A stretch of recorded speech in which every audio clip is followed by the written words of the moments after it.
मुकुंद, आप सबका स्वागत करता हूं हमारे PSRM स्टडी चैनल में। हम लोग आज करने वाले हैं क्लास 9th के सिविक्स से एक बहुत ही important chapter electoral politics. Okay, देखिए इलेक्टोरल पॉलिटिक्स कहने का मतलब हमारे इंडिया में जो पॉलिटिक्स है और जो इलेक्शन का प्रोसेस है, कैसे इलेक्शन सिस्टम और पॉलिटिक्स आपस में इंटर रिलेटेड है।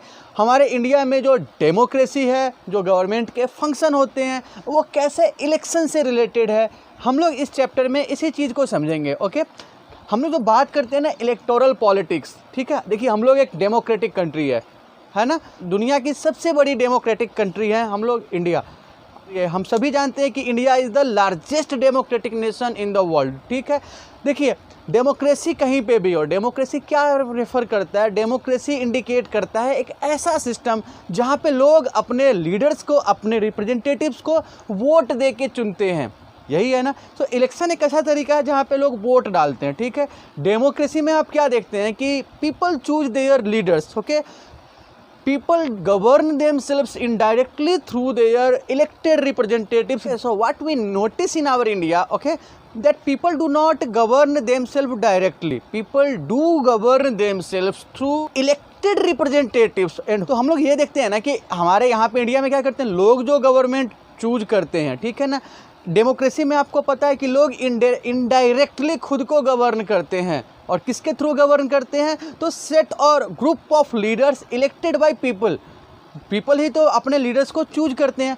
तो हम लोग ना इस टॉपिक में यही चीज़ देखेंगे, इलेक्टोरल पॉलिटिक्स होता क्या है इसको समझेंगे, इलेक्शन के प्रोसेस क्या है ये समझेंगे। ठीक है, आज हम लोगों के चैप्टर का पहला वीडियो है, तो हम लोग आज के वीडियो में डील करेंगे एक एग्जाम्पल के तौर पे, एक केस स्टडी के तौर पे हम लोग इलेक्शन का एग्जाम्पल लेंगे, हरियाणा इलेक्शन का। ठीक है ना, हरियाणा के इलेक्शन के थ्रू हम लोग समझेंगे कि लोग किस तरीके से इलेक्शन के थ्रू वोट दे के एक एग्जिस्टिंग गवर्नमेंट को चेंज करते हैं।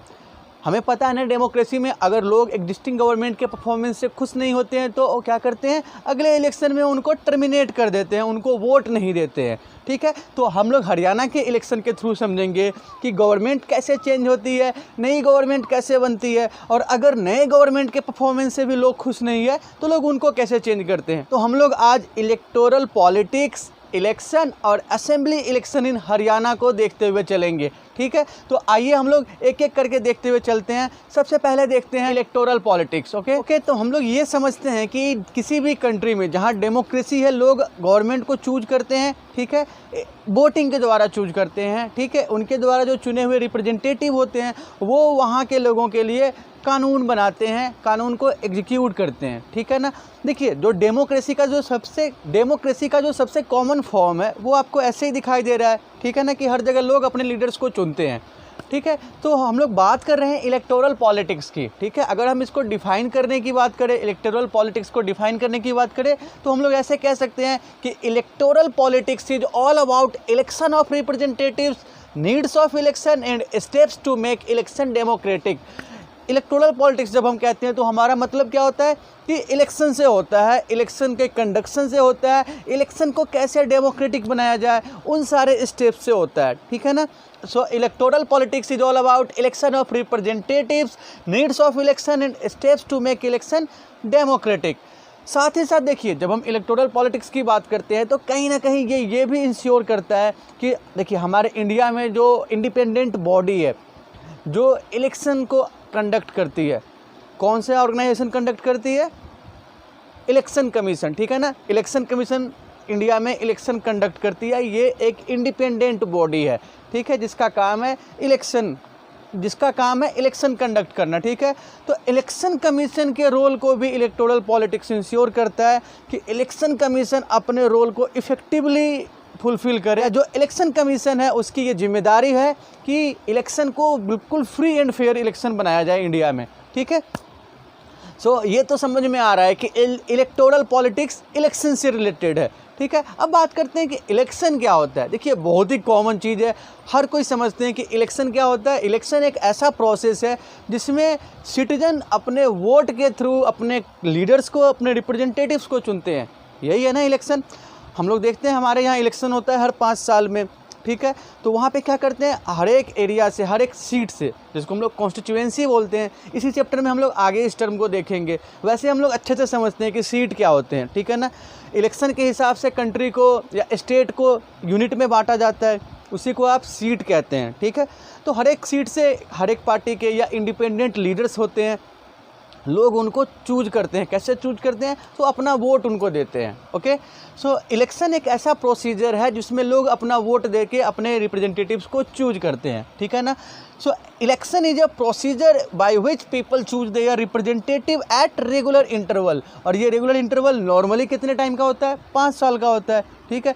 5 साल से पहले भी गवर्नमेंट चेंज होती है, हो सकती है, ठीक है, लेकिन नॉर्मली हम लोग क्या देखते हैं कि 5 साल के लिए गवर्नमेंट इलेक्ट होती है, ठीक है ना। So election is a procedure by which people choose their representative at regular interval. Okay, people can also change the existing government if they are not satisfied. देखिए, people can also change the existing government if they are not satisfied by the performance of the existing government. हमें पता है ना कि लोग जो सरकार है उसको चेंज कर सकते हैं। सरकार के जो काम है उससे लोग खुश नहीं है, सरकार के परफॉर्मेंस से लोग खुश नहीं है, तो लोगों के पास मौका है ना कि अगले इलेक्शन में क्या करेंगे, लोग उस सरकार की, जो भी पार्टी की सरकार है, उसको सपोर्ट नहीं करेंगे, उसको वोट नहीं करेंगे। अगर ये फैसिलिटी डेमोक्रेसी प्रोवाइड नहीं करेगी, अगर ये सुविधा डेमोक्रेसी में नहीं होती, तो क्या डेमोक्रेसी बेस्ट फॉर्म होता गवर्नमेंट का? बिल्कुल नहीं होता।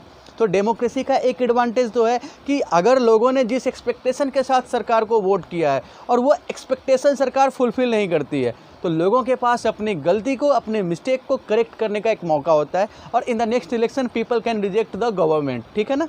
तो यहाँ हम लोग देख सकते हैं, people can also change the existing government if they are not satisfied with the performance of existing government, ठीक है ना।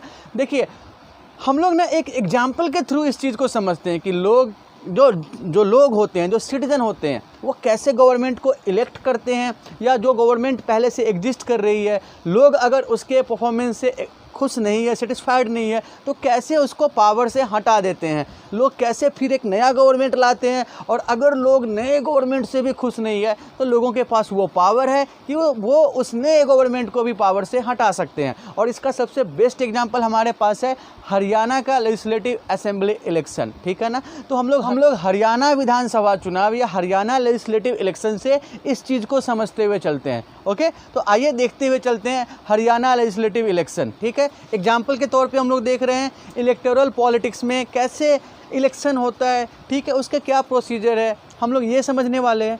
तो देखिए, हरियाणा में 1982 से कांग्रेस पार्टी रूल कर रही थी, ठीक है, और चौधरी देवीलाल अपोजिशन के लीडर थे।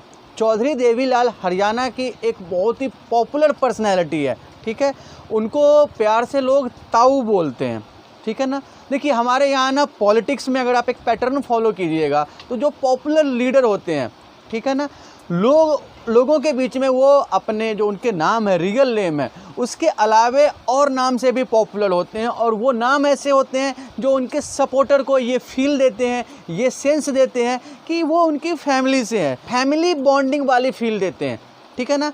जैसे ताऊ जी हो गए, ताऊ देवीलाल, ठीक है, चौधरी देवीलाल को ताऊ बोलते हैं। आपके पास ऐसे बहुत एग्जाम्पल है अपने पॉलिटिक्स में, अभी के कॉन्टेम्प्रेरी पॉलिटिक्स में आप देखिए, ठीक है।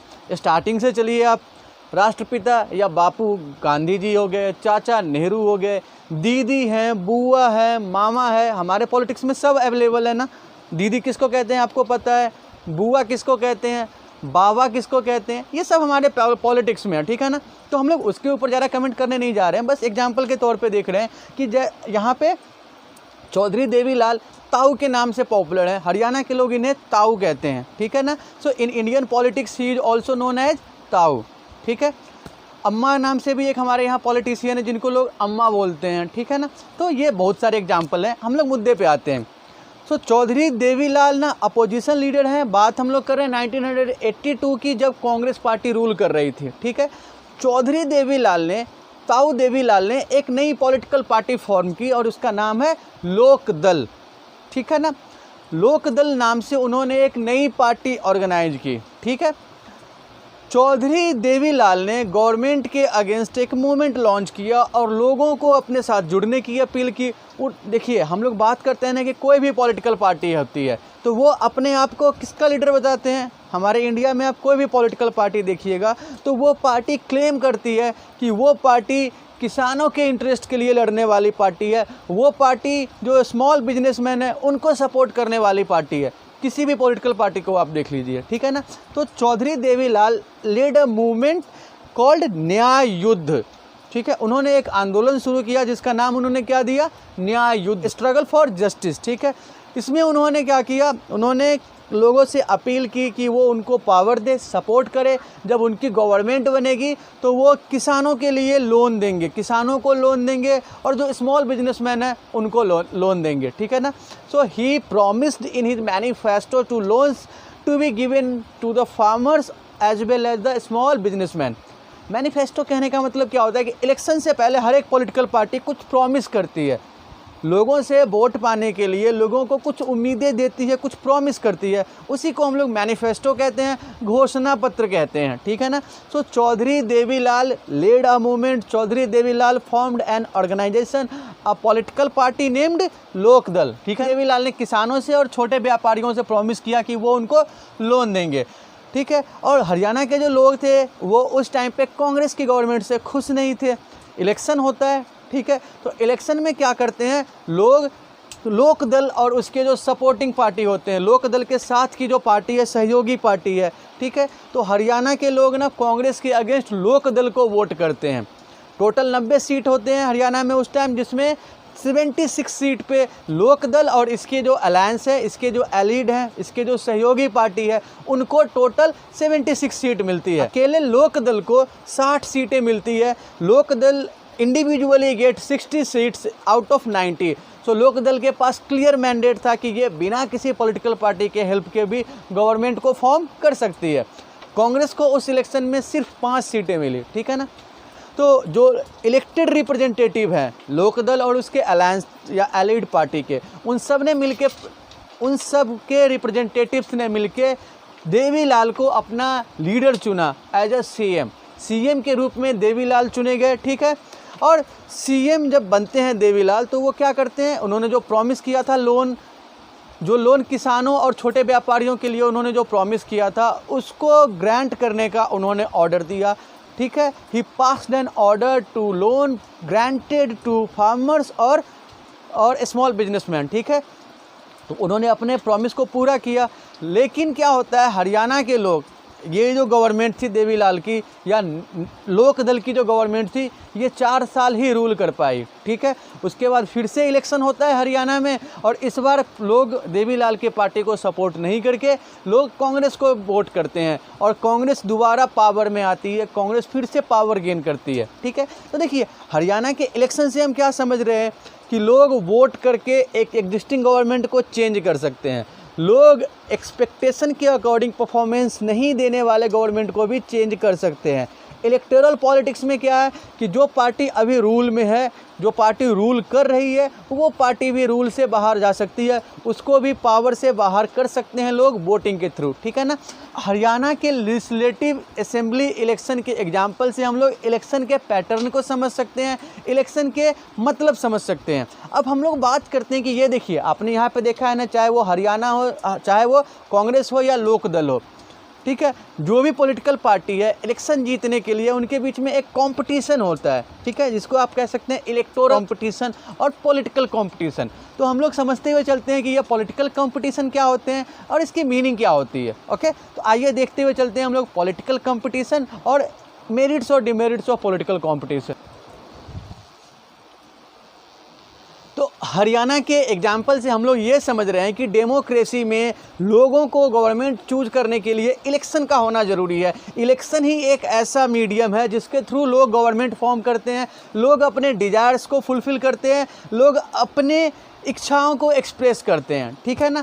तो हम लोग इसके आधार पे कह सकते हैं कि इलेक्शन काफ़ी इम्पॉर्टेंट है। तो हम लोग ना इसके बाद समझते हैं इलेक्शन का इम्पॉर्टेंस क्या है, ओके। तो हम लोग ना हरियाणा के विधानसभा चुनाव से इलेक्शन के मीनिंग को समझ रहे हैं। ये समझ में हम लोग ये समझ सकते हैं कि किस तरीके से इलेक्शन के थ्रू लोग एक गवर्नमेंट को चेंज कर सकते हैं अगर लोग गवर्नमेंट के परफॉर्मेंस से सेटिस्फाइड नहीं है तो, ठीक है ना। तो ये तो हम लोग समझ रहे हैं कि डेमोक्रेसी को फुलफ़िल करने के लिए, डेमोक्रेसी को एग्जीक्यूट करने के लिए इलेक्शन का होना ज़रूरी है, ठीक है ना। इलेक्शन का कंडक्ट होना बहुत ज़रूरी है। तो हम लोग ना अब ये कुछ ऐसे पॉइंट्स देखते हुए चलेंगे जो इस चीज़ को सपोर्ट करते हैं कि इलेक्शन कितना इम्पॉर्टेंट है, इलेक्शन का इम्पोर्टेंस क्या है। देखिए, हम जानते हैं कि इलेक्शन किस लिए ज़रूरी है। अगर हम इंडिया की बात करते हैं तो पॉपुलेशन के हिसाब से इंडिया एक बहुत बड़ा नेशन है। अगर हम स्टेट की ही बात करते हैं तो हमें पता है कि हमारे इंडिया में ऐसे स्टेट्स भी हैं जो बहुत सारे यूरोपियन कंट्रीज से साइज में बड़े हैं, पॉपुलेशन में भी बड़े हैं। तो हम लोगों ने जो बिल्कुल जो इनिशियल फॉर्म ऑफ डेमोक्रेसी था वहाँ, जैसे हमने यूनान में देखा था, ठीक है, कि लोग क्या होते हैं, कोई भी डिसीजन लेते हैं तो मिल के सारे लोग, शहर के लोग इकट्ठे होते हैं और फिर फैसला लेते हैं। तो क्या ये आइडिया प्रैक्टिकल होगा अगर हम नेशनल लेवल की बात करते हैं कि पार्लियामेंट में देश के सभी लोग इकट्ठा होकर फिर डिसीजन ले? प्रैक्टिकल नहीं है।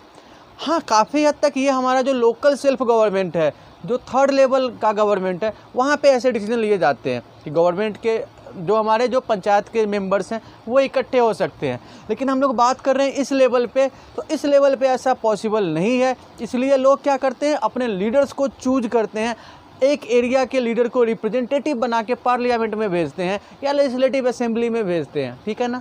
तो हम ये जानते हैं कि डेमोक्रेसी की जो स्पिरिट है उसको फुलफ़िल करने के लिए, डेमोक्रेसी के एक्सपेक्टेशन को फुलफ़िल करने के लिए इलेक्शन का होना ज़रूरी है। इलेक्शन होगा तभी लोग वोट करेंगे, ठीक है ना। तो डेमोक्रेसी के लिए election is an essential requirement, essential element of democracy, ठीक है। सेकेंड हम क्या देखते हैं कि इलेक्शन के थ्रू जो लोग वोट करते हैं, जो वोटर्स हैं, जो सिटीजन जो वोट करके अपने रिप्रेजेंटेटिव्स को चुनते हैं, तो इलेक्शन के थ्रू उन वोटर्स को एसेस करने में काफ़ी आसानी होती है, ठीक है ना। Election helps in assessment of people, election helps in assessment of people who vote. जो लोग वोट करते हैं उनको एसेस करने में, एसेस करने का मतलब उनको समझने में। जैसे देखिए, हम लोग बात करते हैं हमारे यहाँ, हम लोग इतने पॉपुलर डेमोक्रेटिक नेशन है, लेकिन अभी भी आप हमारे यहाँ के डेमोक्रेसी में इलेक्शन का पैटर्न देखते हैं तो जो लीडर्स होते हैं वो फ्री बांटने वाली पॉलिटिक्स करते हैं कि हम इलेक्शन जीत के आएंगे तो लोगों को, पर्टिकुलर सेक्शन को ये फ्री देंगे, इतना फ्री देंगे, लोन फ्री देंगे, सामान फ्री देंगे, ऐसे करके लोगों को ल्योर करते हैं, लालच देते हैं, ठीक है ना। तो इलेक्शन में जो आप रिप्रेजेंटेटिव्स चुनते हैं, इलेक्शन में आप जिस पार्टी के मैनिफेस्टो का, जिस पार्टी के प्रॉमिस को चूज करते हैं, ये दिखाता है कि लोगों की एक्सपेक्टेशन क्या है, लोगों की समझ कितनी है।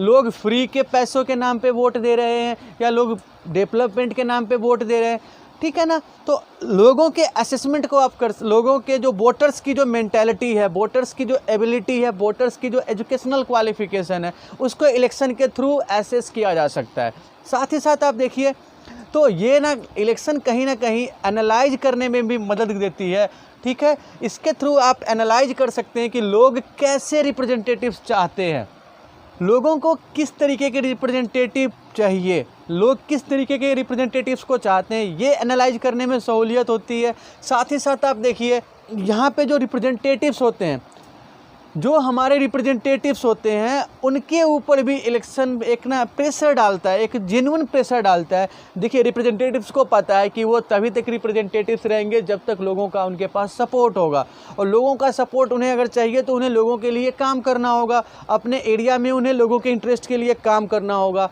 ठीक है।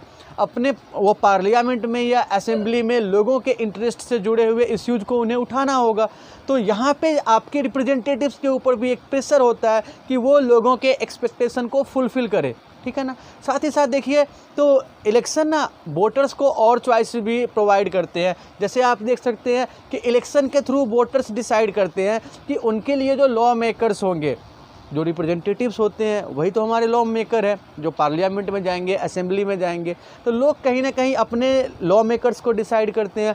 लोग डिसाइड करते हैं इलेक्शन के थ्रू ही कि कैसा गवर्नमेंट, किस तरीके की गवर्नमेंट वो लोग चूज करते हैं। हर एक पॉलिटिकल पार्टी के अपने बेसिक आइडियाज़ होते हैं, तो लोग ये डिसाइड करते हैं कि किस पार्टी के आइडियाज़ के थ्रू उनकी कंट्री गवर्न की जाएगी, ठीक है ना। तो हम लोग ये एक हिसाब से कह सकते हैं कि इलेक्शन के लिए डेमोक्रेसी एक एसेंशियल कंडीशन है। बिना इलेक्शन के डेमोक्रेसी को फुलफ़िल करना प्रैक्टिकल नहीं होगा, कंफर्टेबल नहीं होगा। ओके, तो मैं उम्मीद करता हूं कि आज के वीडियो में जो टॉपिक हम लोगों ने डील किए हैं, चाहे वो इलेक्शन की मीनिंग हो, इलेक्टोरल पॉलिटिक्स की मीनिंग हो, हरियाणा का लेजिस्लेटिव असेंबली का इलेक्शन हो या इम्पोर्टेंस ऑफ इलेक्शन हो, आपने इन सारे टॉपिक को काफ़ी अच्छे से समझ लिया होगा। और अगर फिर भी कोई प्रॉब्लम होती है तो स्क्रीन पे फ्लैश हो रहे व्हाट्सएप नंबर पे आप अपने प्रॉब्लम को शेयर कर सकते हैं। साथ ही साथ आप अपने प्रॉब्लम कमेंट्स में भी शेयर कर सकते हैं, आप अपने सजेशन भी कमेंट बॉक्स में शेयर कर सकते हैं। और अगर आपको ये वीडियो पसंद आया तो प्लीज़ हमारे चैनल को आप लाइक और सब्सक्राइब करेंगे। Thank you.